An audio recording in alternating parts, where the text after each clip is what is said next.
పాపాన్ని కప్పుకునే విషయంలో చాటింగ్లు చేస్తారు, డిలీట్ చేసేస్తారు. ఫోన్లు చేసుకుంటా ఉంటారు, ఎవరెవరికో డిలీట్ చేసేస్తూ ఉంటారు. వాళ్ళు చూస్తే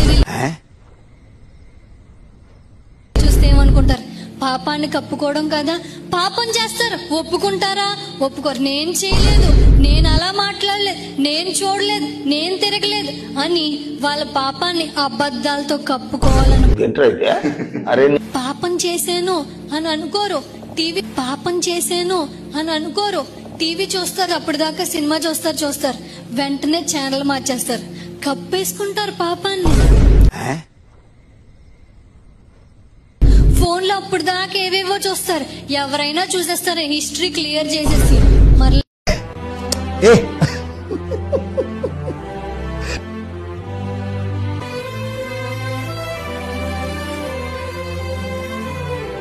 ఏదో పెట్టేస్తారు దేవుడిది. పాపాన్ని కప్పేసుకుంటారు దేవుడికి దూరంగా ఉన్న వాళ్ళు.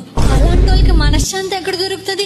వాళ్ళు చూసేస్తారేమో, వీళ్ళు చూసేస్తారేమో, వాళ్ళు నన్ను ఏమనుకుంటారేమో అని చెప్పి ఆ కంగారి ఆ ఆలోచనలేమో పనిచేస్తూ ఉంటే వాళ్ళు ఇంకేం మనశ్శాంతి ఉంటుంది వాళ్ళకి?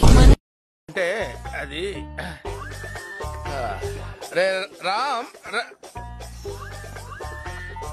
మనశ్శాంతి ఉండదు. వాళ్ళు మొదటగా చెప్తున్నారు కదా, వాళ్ళ కాళ్ళు పాపం చేయడానికి పరిగెత్తుతాయంట.